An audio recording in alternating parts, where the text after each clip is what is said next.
So I wanted to be a little topical this time because heavens knows I've had a lot of time to try and come up with an idea for this.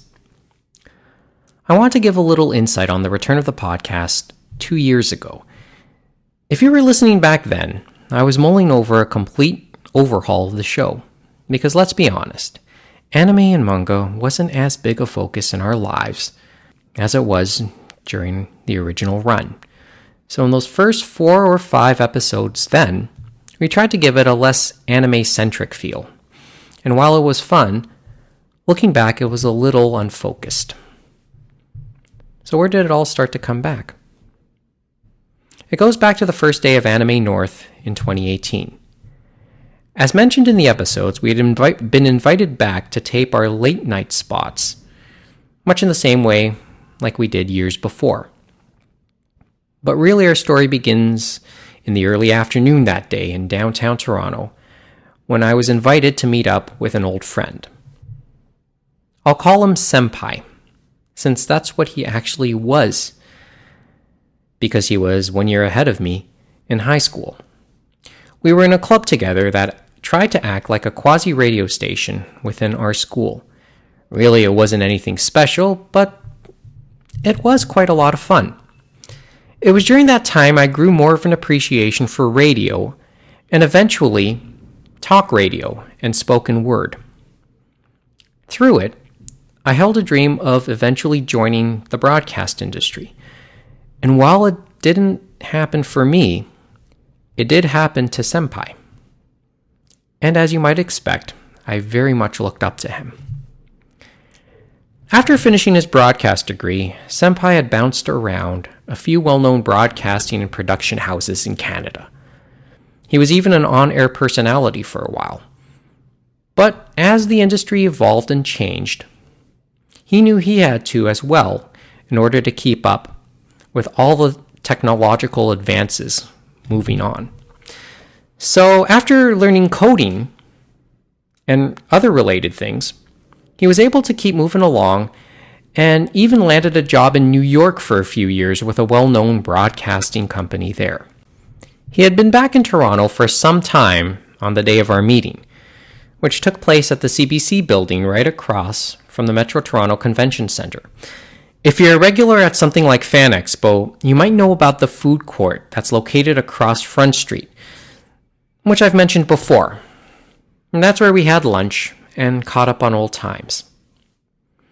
After lunch, he gave me a tour of the Canadian Broadcast Centre. I saw the newsroom, the CBC radio studios, and even the Hockey Night in Canada set, which was on the upper floors. Then we sat down in his office and really started talking. Senpai had known about this podcast already, but he didn't listen to it back then. However, he had started to listen to it when it was restarted, including some of the original episodes. And even though I knew about his broadcasting background, I was surprised he took any curiosity at all in this show. It turned out it was actually his business to be curious. This was actually Senpai's second tour at the CBC. The first time he was there, he was a key guy in their digital initiatives, the CBC apps that some of you may have on your phones and tablets. He probably had his fingerprints on at one point or another. And when I met up with him, he was starting a new project concerning podcasts, which has since evolved into CBC Listen. We got into a long conversation about podcasting, the idea of specific content, podcast networks, metrics, and the business model. Podcasting has evolved enough over the last decade that it can talk a little bit more about itself being a business and look for ways to monetize itself. And that was part of what he was doing there at the time. After hearing about the history of the original anime Roundtable, I told him a little bit about the changes I was thinking about as I got back into podcasting, and he paused. And then he said to me that even though I hadn't been podcasting for so many years, it was clear I had something pretty good back then. The key thing I did have now was a name people would likely remember even after all of these years, and that was worth keeping.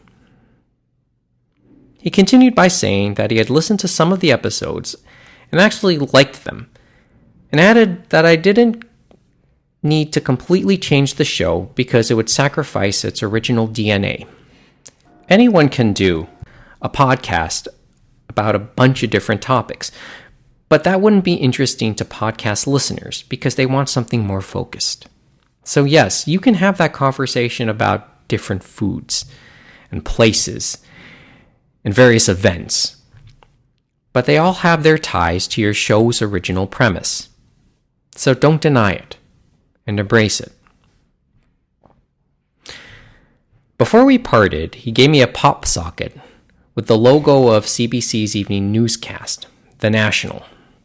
Then he played his true senpai card with me, taking a page out of Shatku Arai with Kenshin. Keep doing your show the way you want, he said, because it's a good show and quite entertaining. But at a point, you're going to want to do more with it and take things to another level.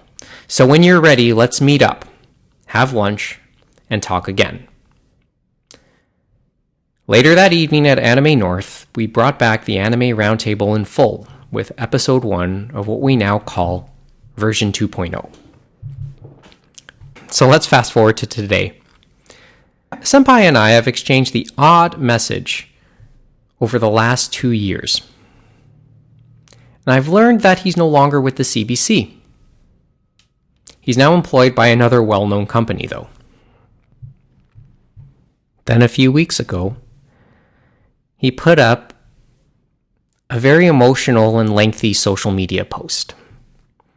In it, he revealed he had just come out of a self-quarantine after testing positive for COVID-19. He documented the experience of his symptoms, getting tested, joking, he didn't know a swab can go that far up one's nose, and having to wait almost as long as his quarantine to get the positive result. His only physical communication with his family were through knocks on the door from his wife telling him that dinner was waiting for him on the other side, and heart-shaped messages of love and encouragement from his daughter, which were slipped underneath. He then talked about getting the clearance to leave quarantine and how good the sun and cool air felt as he scootered around with his family around the neighborhood, and how the hugs from them felt even better. The post was accompanied by a picture of all those little notes. He said he posted it just to remind people that this was real, and to respect it, and to respect the essential workers who have to work through it, his wife being at the top of his list. He didn't want to keep his experience a secret, so as to eliminate any stigmas associated with it. Senpai is the first person I know to have come down with COVID-19, and I wrote him back hoping he would be the only person I knew who had come down with it. Sadly, that is not the case, as I now know of one other person close to me. But fortunately, much like Senpai, this loved one is doing well too. Hopefully we'll be able to get back to what we regularly do again soon. Hopefully I'll be able to have that conversation with my senpai again soon at his current place of work. And hopefully when we do, lunch will be on me this time. Yes, we are planning an all-online chat episode pretty soon. James, Kevin, Mo, and I are just experimenting with various forums we can do this show on. We're looking to do it sometime within the next week, so please look forward to that. In the meantime, stay well and safe.